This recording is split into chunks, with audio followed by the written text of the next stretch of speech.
Ustedes ya están trabajando en Mateo 6.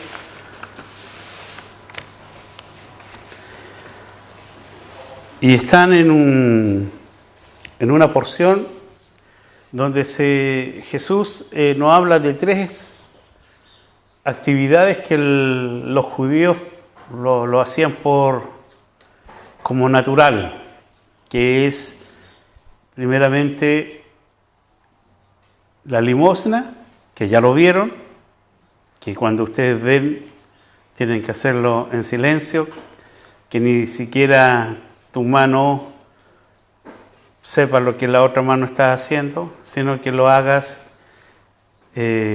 pensando que Dios es el que observa lo que haces.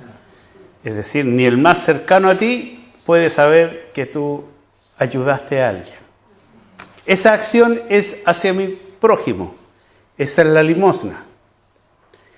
Después de este tema viene el ayuno, que esa acción es interna, propia de los hijos de Dios. Pero hoy día nos toca hablar sobre la oración, que es una acción, pero fíjese que esta acción está en directa relación con Dios. Y eso es lo que Jesús nos quiere enseñar. Mateo 6, del versículo 5 al 15. Vamos a estar reflexionando y sabiendo de que ustedes ya lo han leído, y si no lo han leído, ahora lo va a leer, para que podamos ir creciendo con un fundamento sólido. Versículo 5 dice, y cuando ores, lo primero que usted ve en esa frase, y cuando ores, es que Jesús asume que sus discípulos oran. Una de las características de los discípulos de Jesucristo es que oran. Es decir, ya, soy un hijo de Dios, oro, es natural. Así como respiro, así como me alimento con comida, bebo agua, oro. Entonces, y cuando ores, es decir, cuando lo hagas, aquí hay algunas indicaciones que Él nos dice. No seas como los hipócritas. Es decir, los hipócritas oran.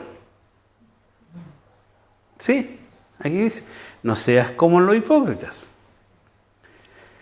¿Y quiénes eran los hipócritas? Lucas 18, 11 y 12, por favor. Vaya a Lucas 18. Lucas capítulo 18, versículos 11 y 12. El hermano Patricio es nuevo, así que después va a ir viendo cómo se maneja el tema de la Biblia y va a ir cultivando este proceso de lectura. Lucas 18, 11.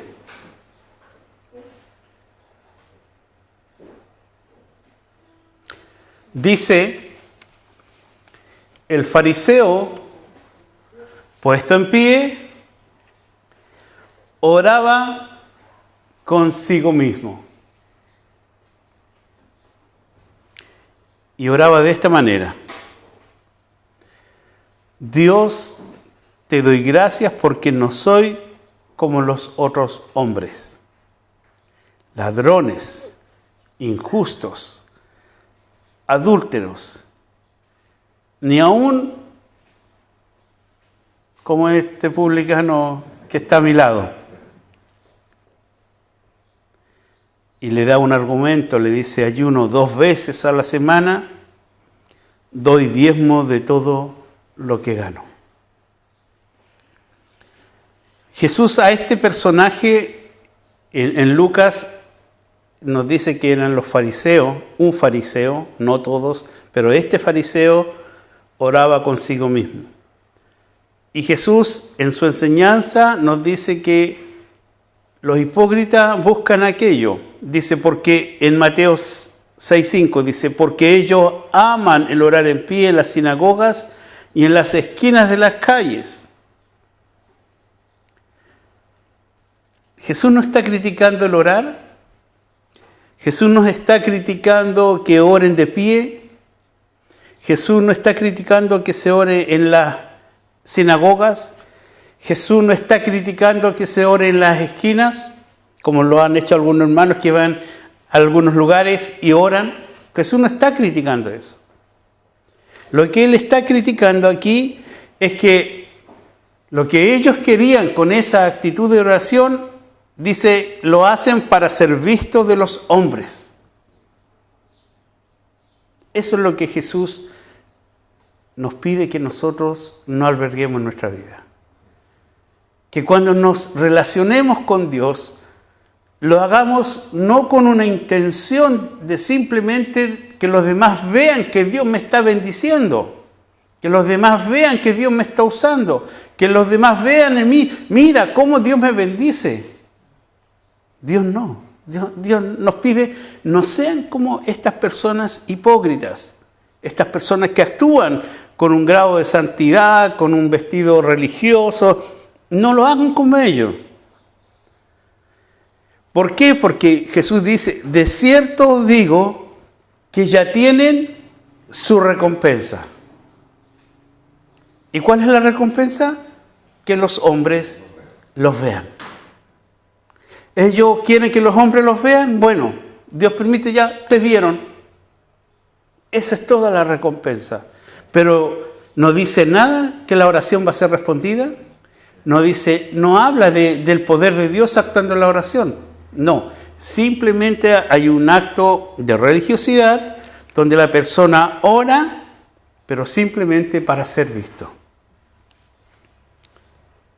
Y en el versículo 6 está la contraparte. Las características que Jesús espera que sus discípulos tengan cuando oran.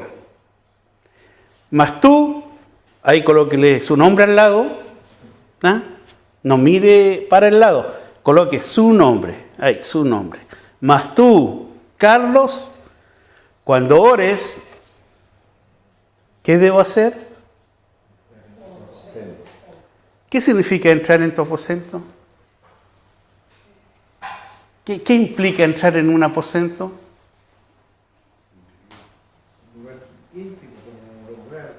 Exacto. Es tener, primero que nada, en mi mente, ¿qué es lo que voy a hacer? Yo si voy a la cocina, no es que quiero ir a lavar la loza, ¿ah? Yo quiero ir a ver el panorama, cómo está, en cierto momento, si voy a la hora de almuerzo y sale un rico olor, yo entro a la cocina. O si estoy cansado, ¿a dónde voy? En el living no, nos retan. ¿A dónde tenemos que ir? Al dormitorio. ¿Cierto? Entonces Jesús nos dice aquí que cuando nosotros oremos, debemos tener algún lugar, un espacio. Y en ese espacio yo debo entrar. Es decir, me concientizo en lo que voy a hacer. Y si voy a entrar al dormitorio y lo voy a usar como un lugar de oración, debo avisarle a mi familia y decir, yo voy a orar. Por favor, no me interrumpan, yo voy a orar. He apartado un tiempo para orar a mi esposa, a mi esposo. Y lo puede hacer. Y si quiere orar todo el día, hágalo. Nadie le va a poder decir, venga a hacer las cosas, mi amor. No, hágalo. Pero ore para no ser visto por los hombres. ¿Ya? Entra en tu aposento y cerrada la puerta, otra acción, cerrada la puerta, ora a tu Padre que está en secreto. Esto es muy interesante. Ora a tu Padre que está en secreto, hermano. Y tu Padre que ve en lo secreto, te recompensará en público. Hermano, no todos quieren darse la tarea de descubrir este secreto.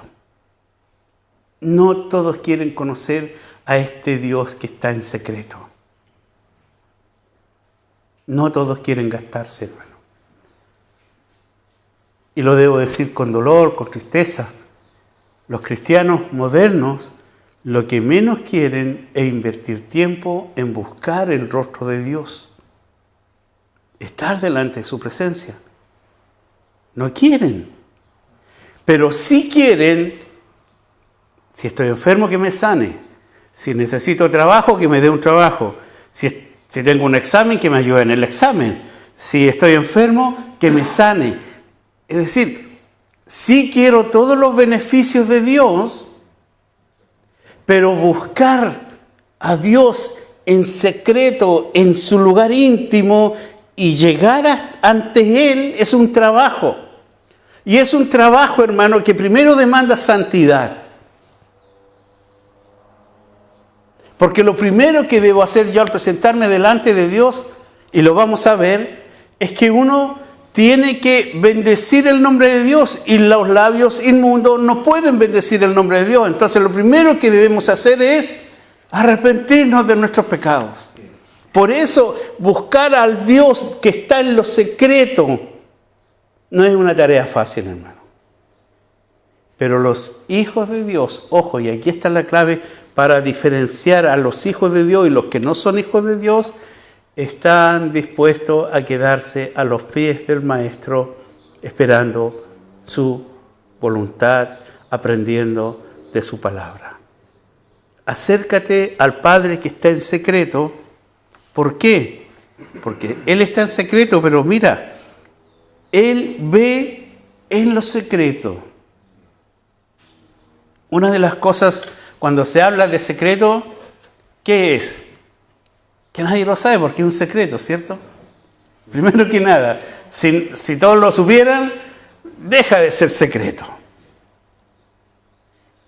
¿Por qué esta relación de secretismo entre Dios y yo? Porque yo le confieso mis pecados más horribles y ofensivos que guardo en mi corazón, en mi mente.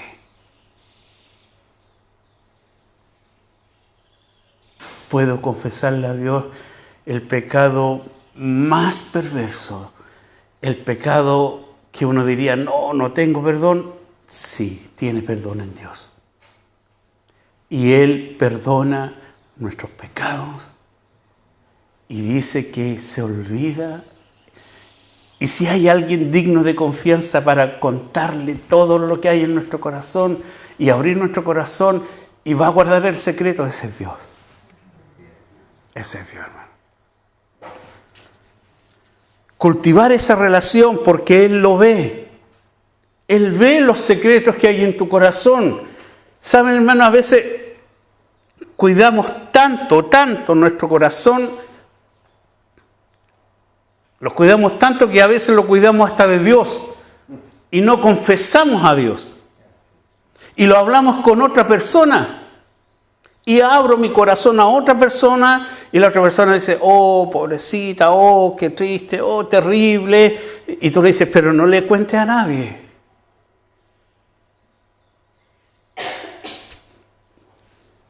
Ya todos sabemos lo que pasa. Y si lograste encontrar una persona que no le cuente a nadie, sea amigo, sea amiga y no la dejes ir nunca más de tu vida, porque es alguien digno de confianza. Pero por eso es que el Hijo de Dios debe descansar en su Padre. Aquí está la palabra clave. Ora a tu Padre, no ores a Dios. ¿Se dan cuenta la diferencia? Muchas personas oran a Dios. Muchas personas oran a Dios. Jesús aquí le dice, tú cuando ores, ora a tu Padre. Es decir, el Hijo habla con su papá y habla de las cosas más íntimas. Habla de los proyectos de vida, habla de planes y anhelos que hay en su corazón y le dice, pero si tú no quieres, muy bien, muéstrame otro camino. Y a veces uno peca y vemos que la esposa es estéril, como el caso de Abraham, como el caso de Isaac, como el caso de... Y la esposa era estéril y el padre le dice a su hijo Abraham, te daré una descendencia que no tendrá numeración. pero dudó de la promesa. Entonces, cuando Jesús nos habla de un padre, es que nosotros debemos tener esa relación con un padre. ¿Cómo te relacionas con tu padre? También debes hacerlo con Dios. Además nos dice que Él recompensa en público. Él dará respuesta a las peticiones que hay en tu corazón, pero que están de acuerdo a su voluntad. Y vamos a verlo. Versículo 7. Cuando ores, y ahora dice, y orando. Ahí Jesús está hablando del acto mismo. Y orando dice, no uséis vanas repeticiones. Vanas repeticiones, el vano es lo que está arriba de la puerta, ese espacio hueco, ese espacio vacío que nadie sabe por qué está ahí, pero está ahí ese vano. ¿Ya? Entonces, y orando, no uses repeticiones vanas, repeticiones vacías. ¿Como quiénes? Como los gentiles, que piensan que por sus palabras, aquí dice palabrería, serán oídos.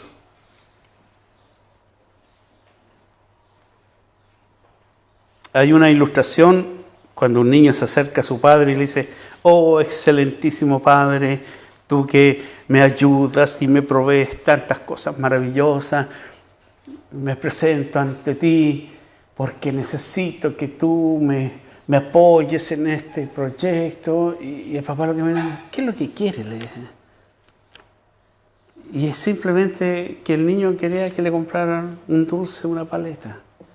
Entonces, toda esa parafernalia, hermano, del oh Padre amado, celestial, magnífico, precioso, ya solamente, hermano, con decir Padre amado, estamos declarando algo tremendo, hermano, tremendo.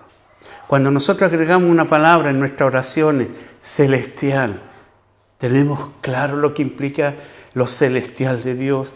Cada palabra que yo utilizo delante de Dios, es más, por cada palabra ociosa que digamos, tendremos que dar cuenta. Por eso, si uno utiliza un lenguaje y quiere ser espiritual, sea lo más bíblico posible y por favor use un lenguaje que sepa lo que está diciendo. Santo Dios. Debo tener claro lo que significa ser santo. Debo tener claro qué es lo que le quiero decir a Dios, hermano. Porque algunas personas dicen, no, es que yo escuché en la iglesia que el hermano decía excelentísimo, amoroso, entonces yo voy copiando y armo una oración en base a copy-paste. Es decir, el hermano dice y yo lo repito y yo lo repito y voy repitiendo. Pero hermano, la oración es una comunicación que fluye entre un padre y un hijo. Eso es lo que nos está diciendo Jesús. No seas no ores como los demás. Cultiva una comunicación como lo haces con un padre. Le dice, no uses vanas repeticiones pensando que por eso eres oído.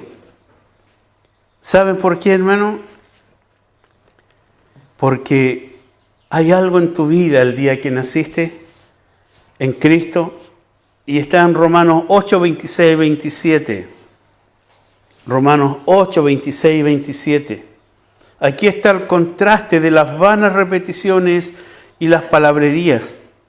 Dice, y de igual manera, el Espíritu Santo que mora en nosotros nos ayuda en nuestra debilidad. Pues, ¿qué hemos de pedir como conviene? ¿Qué dice? No lo sabemos. Y es verdad, hermano, muchas veces no sabemos cómo pedirle a Dios las cosas. Nosotros pensamos que si esa persona se sana, el Señor va a ser glorificado. Y resulta que esa persona se sana y no se acerca nunca más a la iglesia.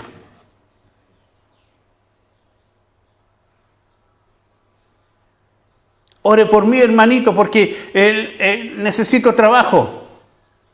¿Y qué hace usted? Ora por la persona, recibe el trabajo Y de ahí no lo vemos más a esa persona. Por eso, ¿qué hemos de pedir como conviene? No lo sabemos. Por eso era necesario que el Espíritu Santo viniera a morar en los hijos de Dios. Dice, pero el Espíritu mismo intercede por nosotros con gemidos indecibles. La gran pregunta es, ¿en qué horario lo hace el Espíritu Santo?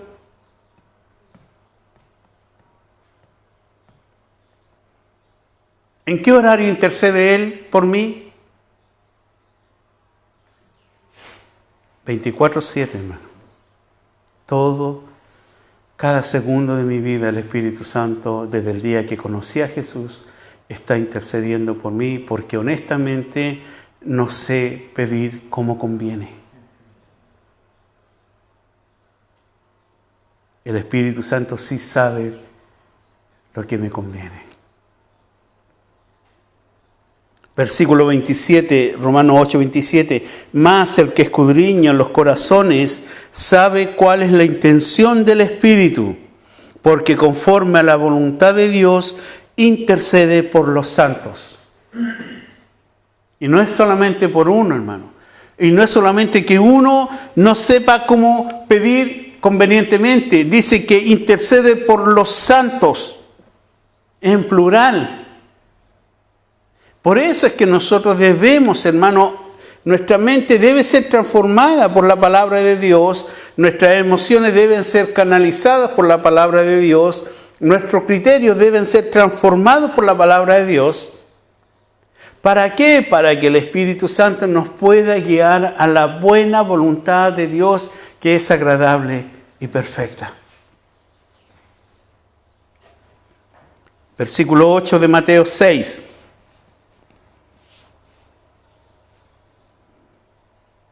Y aquí hay una advertencia. No os hagáis pues semejantes a ellos. No los imiten, ni por su palabrería, ni porque se paran en una esquina o porque levantan las manos. No se hagan semejantes a ellos, porque vuestro Padre sabe de qué cosas tenéis necesidad antes que vosotros le pidáis.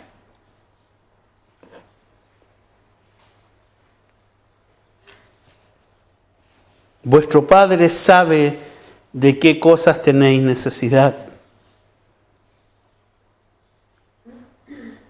E inmediatamente uno dice, ya entonces me dejo de preocupar, no voy a ir a trabajar, total, Señor, el que no trabaja no coma. Entonces, si ignoro la palabra de Dios, yo conozco casos lamentablemente de algunas personas que dejan su trabajo para servir al Señor, porque sienten un llamado. Y pierden familias, pierden sus hijos. Y piensan que lo están haciendo muy bien, porque están compartiendo del reino de Dios. Y uno diría, qué es noble, qué es lindo. Pero hermanos, si el Espíritu Santo no te aparta, si el Espíritu Santo no te unge, si la iglesia no corrobora el llamado del Espíritu Santo sobre tu vida, si la familia no corrobora esa decisión que tienes en tu vida para hacer tal o cual cosa, ya está clara la voluntad de Dios. Sigue trabajando, sigue proveyendo para tu familia y comienza a vivir de la forma que el Padre pueda suplirte tus necesidades. Y lo más importante, antes que vosotros le pidáis, dice Jesús, Él te la va a dar antes de que se los pidas. Y ahí nuevamente uno se pregunta, ¿por qué Dios tendría que hacer eso? ¿Por qué el Dios Padre debe hacer eso? Porque en el Salmo 23 dice, Jehová es mi pastor, nada faltará. Y ese nada es absoluto, hermano. Él es nuestro Padre. A los que son papás, Les pregunto, ¿alguna vez dejaron a su hijo a la deriva, pasar necesidad? Porque sí, no, que mi hijo sí, pero que aprenda a caminar solito, que se vista solito. Los niñitos pueden tener 18 años y uno está preocupado de ello, ¿o no? Sí, los niñitos y niñitas ya están casadas, tienen hijos, tenemos nietos. Y seguimos los padres preocupados de los hijos. ¿Y Dios no? Porque a veces actuamos como que Dios no está pendiente de sus hijos, hermano. Y Jesús en el versículo 9 comienza y nos da algunas instrucciones y nos dice así directamente: pues, ustedes pues oraréis así, vosotros pues oraréis así. Nos habló de todo lo anterior y ahora nos dice: oraréis así. Inicia con una palabra: Padre nuestro. Padre nuestro. Ya en esas dos palabras está el peso de toda nuestra paz, nuestro sosiego, cuando hay inquietudes, cuando hay terremotos, cuando hay tsunami, cuando hay cualquier cosa, hermano. Debemos saber que hay un Padre que está atento de todas mis necesidades antes de que yo se lo pida. Es lo que Jesús dijo anterior a esto. ¿Se dan cuenta que Jesús nos dice todos los errores que se cometen y nos dice los fundamentos de por qué es nuestro Padre? Porque Él tiene cuidado de ustedes, sabe de tus necesidades. Antes que se las pida, Él las sabe. Entonces, cuando yo voy a orar, no le llevo una lista de mis necesidades porque Él las sabe antes de que yo se las pida. Y Jesús parte de esa manera y dice: Padre nuestro, primero, y nos ubica en el lugar que estás en los cielos.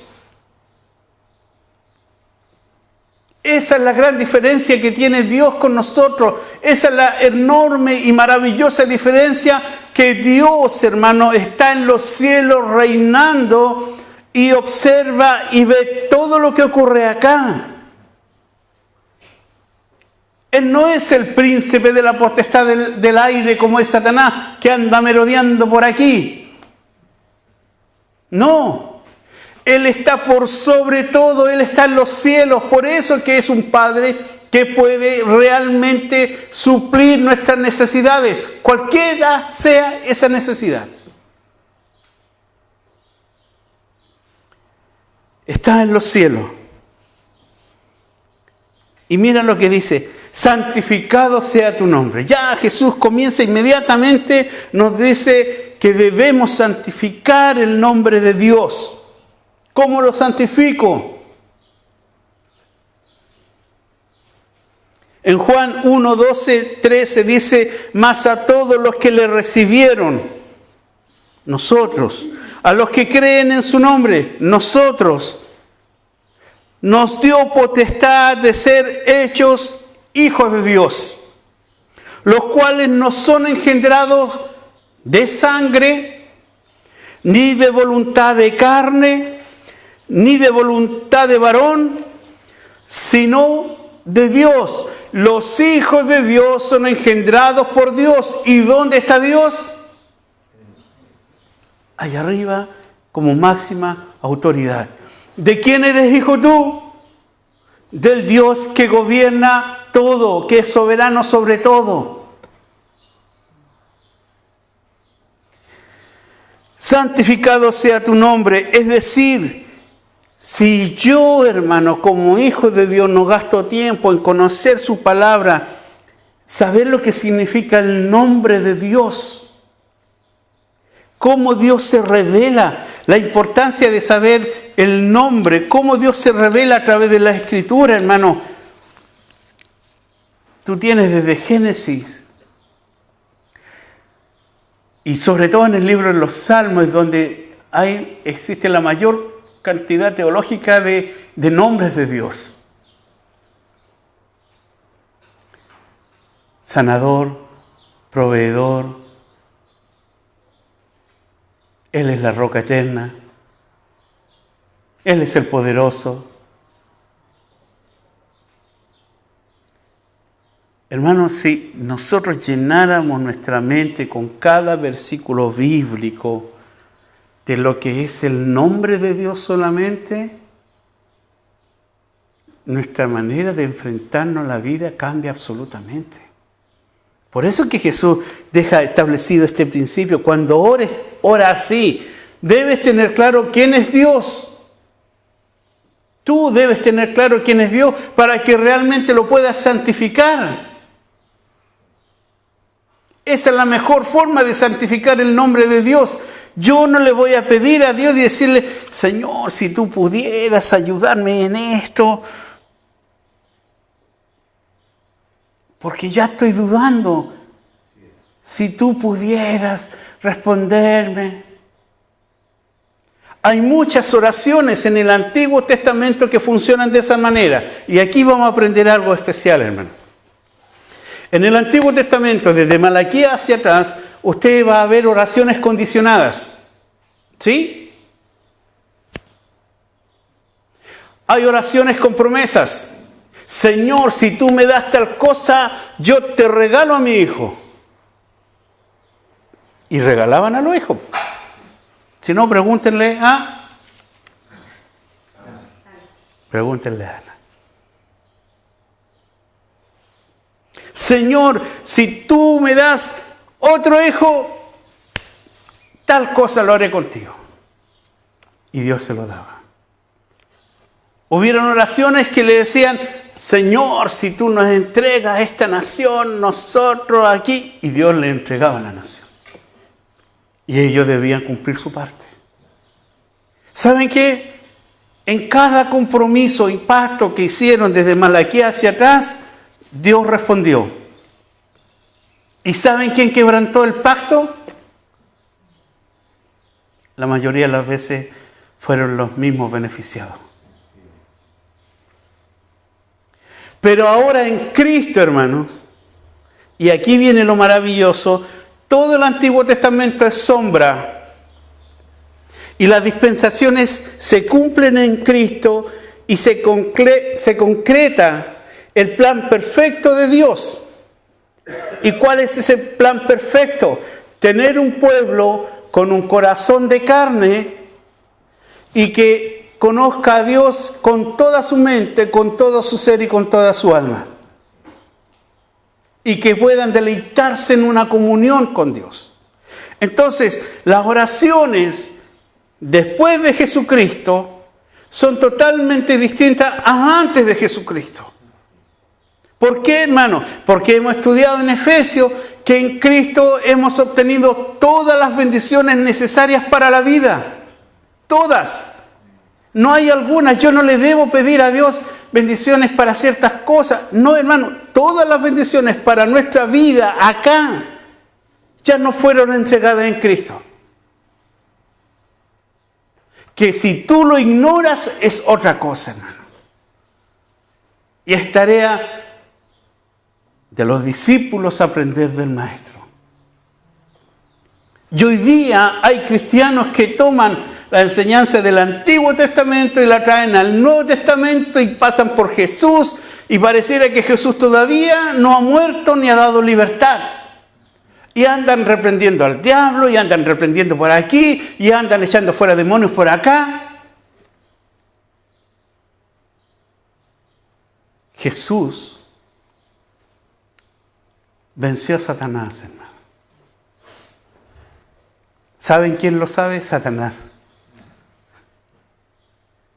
Y los hijos de Dios, muchos no lo saben. Y le tienen miedo a Satanás.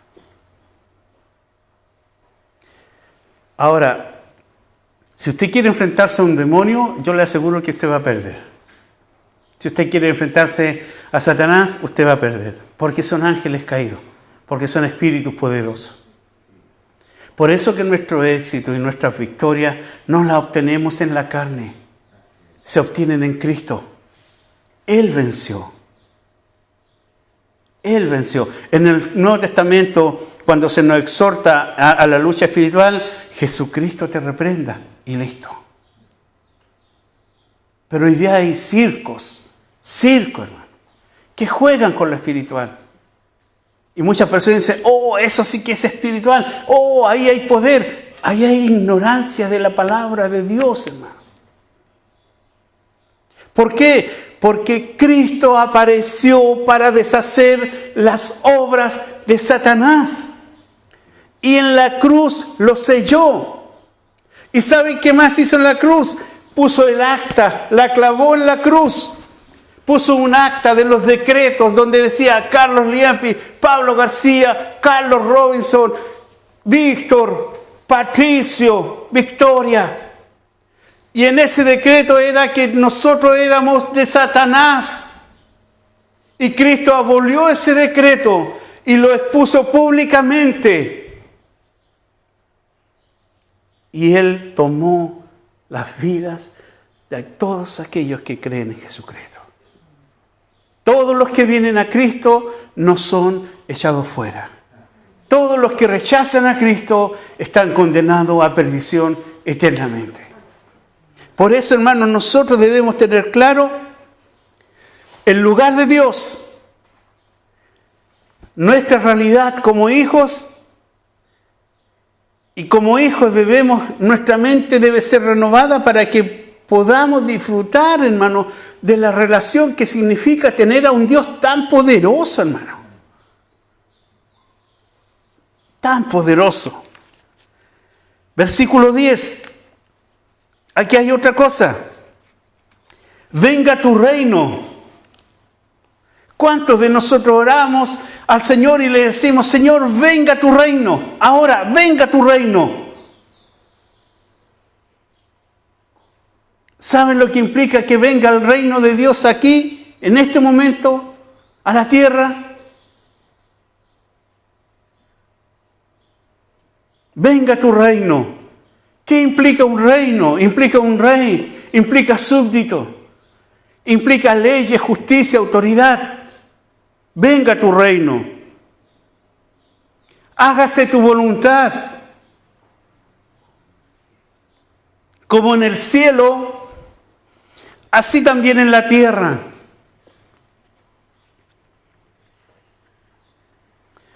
La palabra de Dios nos dice que Dios no desea la muerte del pecador. Él no la desea. E inclusive Pedro nos dice que Él retarda su venida para que todos procedamos al arrepentimiento. Pero oramos al Señor para que se haga su voluntad. O privilegio mis peticiones. O solamente que se haga en la tierra. O que siga en el cielo nomás, Dios. Todavía no venga, es que tengo que terminar mi carrera, tengo que titularme, tengo que ser una profesional, el negocio está recién emergiendo, entonces quiero ser una gran empresaria y tengo planes y proyectos en mi mente. Y si el Señor viniera por tu alma en esta noche, ¿te encontraría en armonía con su voluntad? Si te da un infarto a mitad de semana, ¿te encontraría en su voluntad? Hagan el culto igual nomás. Me estoy muriendo, pero hagan el culto igual. Decisiones, hermanos, decisiones. Los hijos de Dios debemos pedirle al Padre que venga a su reino, que se haga su voluntad. Versículo 11. El pan nuestro de cada día, dánoslo hoy. Y aquí muchos cristianos, en el pan nuestro, no es solamente el pan nuestro de cada día. Es el costillar, es la torta, es el auto, es la casa, es todo. ¿Saben lo que está hablando Jesús? Del maná diario. Mi alimento diario. Esa es la idea. Estamos pidiendo vivir en el reino de Dios. ¿Y sabe de qué vamos a vivir en el reino de Dios? de toda palabra que sale de la boca de Dios. Ese es nuestro pan de cada día. Y debemos decirle, Señor, aliméntame por tu palabra cada día. Yo lo dije en la predicación hace mucho tiempo atrás, los muertos no tienen hambre. No tienen hambre los muertos. No están ni ahí con el pan. Aunque tú le hagas el pan más hermoso, con muchas cosas especiales, no lo quieren porque están muertos. Y el salmista decía, tu palabra es más dulce que la miel. Tu siervo se deleita en ella. La ley de Jehová es perfecta, alegra mi alma. ¿Con qué limpiará el joven su camino? ¿Con la inteligencia artificial? No, con guardar su palabra. Todo está en relación a su palabra, hermano. Lo conversábamos con Victoria. ¿Cómo es la sabiduría de Dios, hermano? Es que, imagínate, ¿cuántos años atrás los profetas hablaron? Moisés habló y decía, honra a tu padre y a tu madre. Y estamos en el 2024 y esa palabra permanece intacta. Porque nuestra naturaleza es pecaminosa, nuestro corazón se desvía y a veces menospreciamos a nuestros padres. Y a los padres les dice, amen a sus hijos, no sean ásperos con ellos. Al esposo le dice, ama a tu esposa. A la esposa le dice, sométete a tu marido.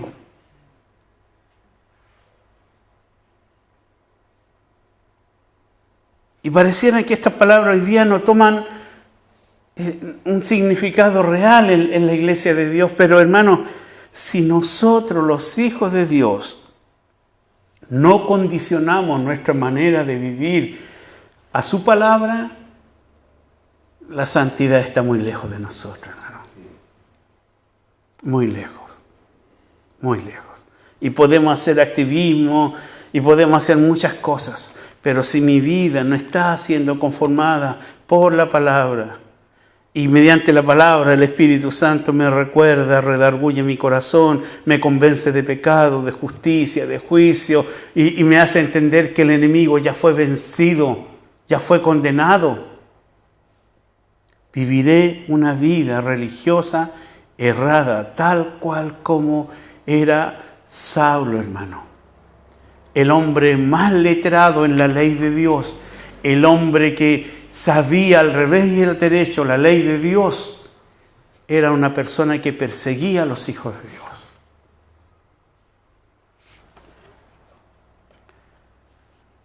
Él es nuestro pastor y nada nos faltará. Nada faltará, hermano, absolutamente. Versículo 12. Y perdónanos nuestras deudas, como también nosotros perdonamos a nuestros deudores.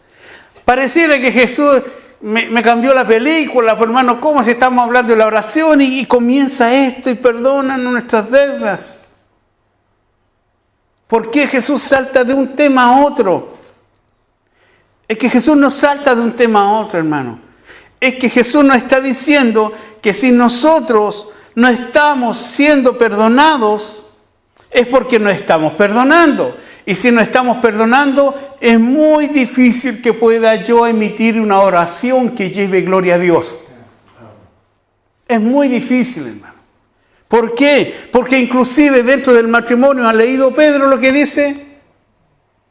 Si por ese motivo tienes alguna diferencia de opinión con tu esposa, arréglala. Para que tus oraciones no tengan estorbo. No sean estorbadas tus oraciones. Y a veces uno se pone a orar hasta enojado con su esposa y dice, voy a orar. Perdona nuestras deudas, nuestros pecados. Esa palabra deudas es la misma palabra para pecados, para el pueblo judío. Esa misma palabra deuda, hermano, la raíz es la misma. Se refiere a algo moral, a una deuda que se tenga.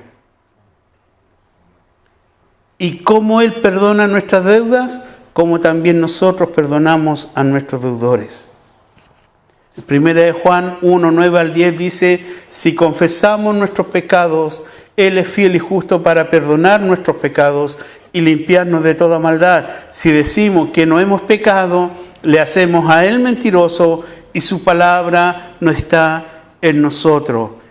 Hermano, existe un peligro real cuando la palabra de Dios no está en nosotros. Y es que nos engañamos pensando que podemos vivir como queramos y orar e ir a la iglesia y predicar y hacer cosas que no son malas, pero que no están en la voluntad de Dios, que nace de un corazón arrepentido. Versículo 13. Mas líbranos del maligno, del mal, porque tuyo es el reino y el poder y la gloria por todos los siglos. Amén. ¿De quién es el reino? De nuestro Padre. Dígalo con confianza. ¿De quién es el reino? De nuestro Padre. ¿De quién es el poder? De nuestro Padre. ¿Y de quién es la gloria? De nuestro Padre. Entonces tú eres su hijo, tienes un reino, tienes poder y tienes gloria. ¿Dices así? Es interesante cómo se puede torcer la palabra de Dios y decirle, tú eres el Hijo de Dios, que tienes poder, que eres dueño del reino y que la gloria te pertenece. No, aquí simplemente dice, tuyo es el reino. ¿De quién es el reino? De mi Padre. Yo no soy el rey, Él es el rey. ¿De quién es el poder? De mi Padre. Yo no tengo poder, vivo gracias a su poder. ¿Y de quién es la gloria? Del Padre. Yo la muestro y vivo para su gloria, pero la gloria es de Él. ¿Por cuánto tiempo? Por lo que dura el culto, entre 6 y 8:30. Dice, por todos los siglos. Amén. Ahí termina la oración de Jesús, hermano. ¿Se dan cuenta cómo termina la oración? El pan nuestro cada día, dánoslo hoy y perdona nuestras deudas, como también nosotros perdonamos a nuestros deudores. No nos metas en tentación. Amén. Aquí termina la oración. Pero ¿saben dónde nosotros comenzamos y terminamos nuestra oración? El pan nuestro de cada día, dánoslo hoy. Y nos quedamos en nuestras necesidades. ¿Qué es lo que quiero yo de Dios? Haz una lista y comienza a anotar lo que tú quieres pedirle a Dios.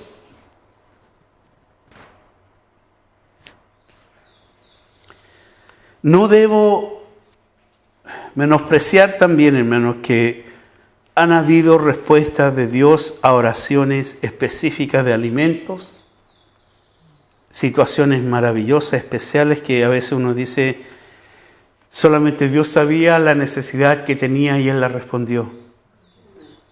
Por eso se llama gracia. Gracia y misericordia. Pero muchas veces, para dar testimonio, Dios permite que su gracia actúe. Y es para hacernos ver y para que nosotros nos volvamos a su palabra, hermano. Hay mucha más abundante gracia en la voluntad de Dios que simplemente deleitarnos en su gracia y misericordia. Él quiere darnos mucho más, hermano. No nos metas en tentación, es decir, no permitas que la tentación me lleve a apartarme de ti y líbrame del maligno, porque anda como león rugiente buscando a quien devorar. Y yo debo conocer las artimañas del enemigo. ¿Cómo actúa el enemigo?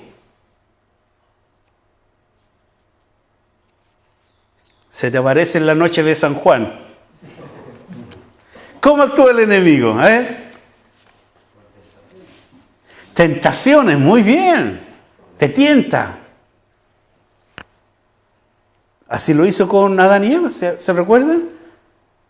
¿Pero qué usó el enemigo para tentar a Adán y Eva? torció la palabra de Dios. Le dice a Eva, así que no pueden comer de todos los árboles. Y Eva le dice, no, sí podemos comer, pero de ese árbol no. Y él le dice, ya. Eso es mentira, Eva. Ustedes no van a morir. Sino que Dios sabe que cuando coman de ese árbol, ustedes serán igual que Dios. Y les da una promesa falsa. Y menosprecia la palabra de Dios. ¿Qué es lo que hace Jesús cuando Satanás le va a tentar? Le cita Deuteronomio, Satanás. Le cita los Salmos. Es decir, fue una lucha teológica entre el diablo y Satanás. Por lo tanto, si tú no conoces la Biblia, y si yo no conozco la Biblia, hermano, nos pueden engañar. Nos pueden engañar.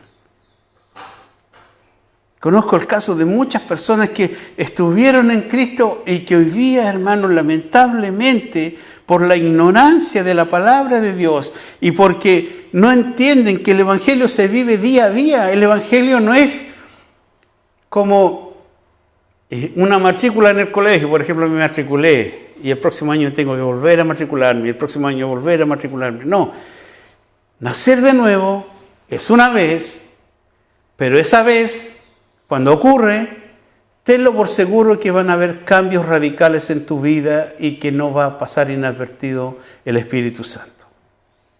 Y comienzas a caminar en la voluntad de Dios. Y el Espíritu Santo te convencerá de pecado, algo que antes nos deleitábamos en el pecado. Hoy día me doy cuenta de lo que es malo y digo, no debo ser así, no debo hablar así, no debo pensar así, no debo sentir así. Él nos libra del mal absolutamente, hermano. Pero nosotros debemos conocer su palabra para poder derribar todo argumento que se levante contra Cristo y contra la esperanza que mora en nosotros. Debemos tener argumentos. Y esos argumentos están en la palabra de Dios. Entonces, si una persona se acerca a ti y te pide consejo de Dios, tienes que darle consejo de Dios, su palabra. ¿No le gustó la palabra? No es tu responsabilidad. No es tu responsabilidad. No nos mandó el Señor a salvar. Nos mandó a presentar su palabra, a presentar el Evangelio. Y las personas deciden seguir a Cristo o rechazar a Cristo. Si lo rechazan una vez, no te des por vencido. Si te da la oportunidad de hablar, vuélvelo a hacer. Si es necesario, dice Judas, arrebata esa alma del infierno, como lo dicen en los profetas menores. Este es un tizón sacado del fuego.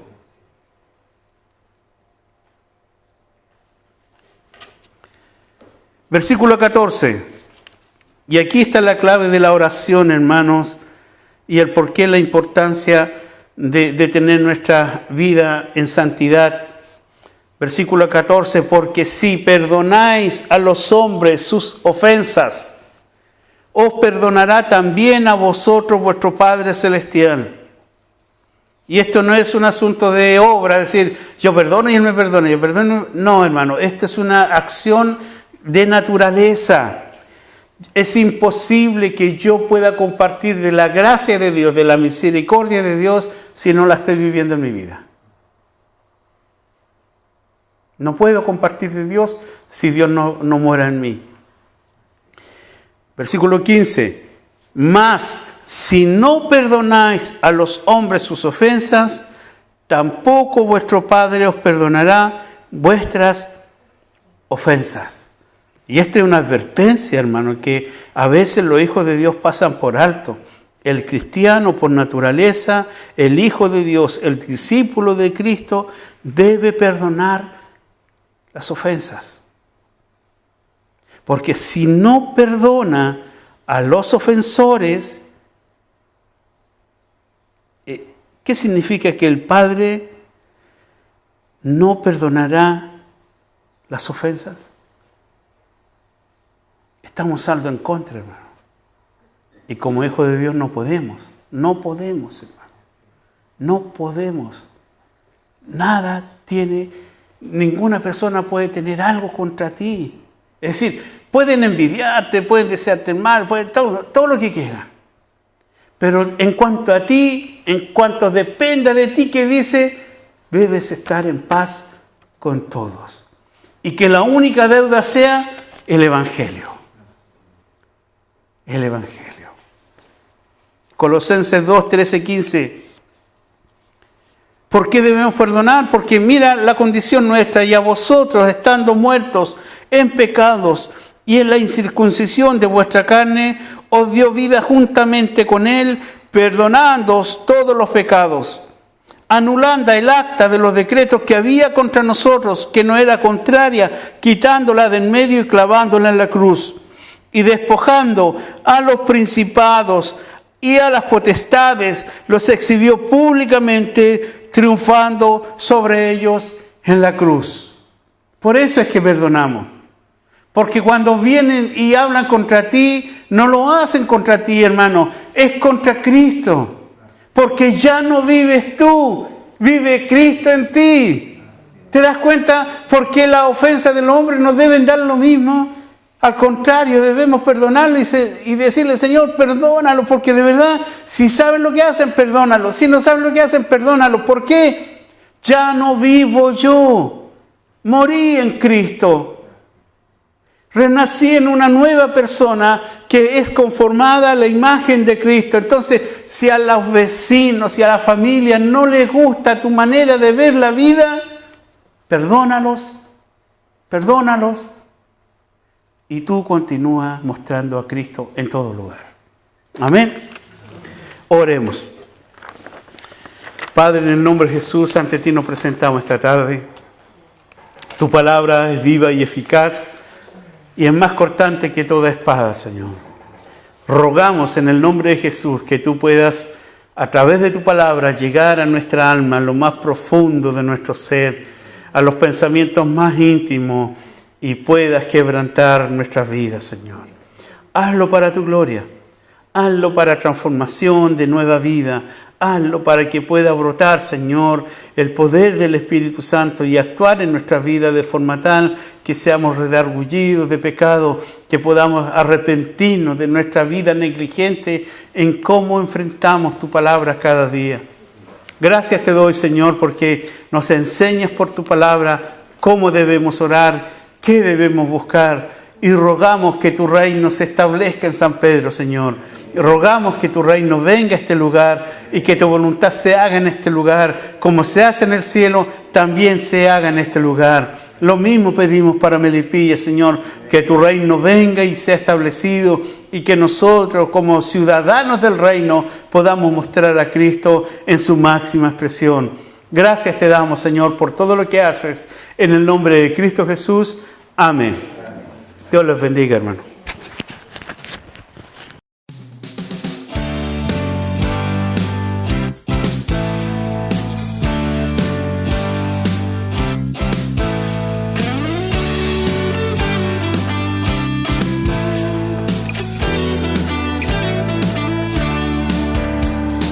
La palabra ha de ser llevada por aquellos que han gritado, veme aquí.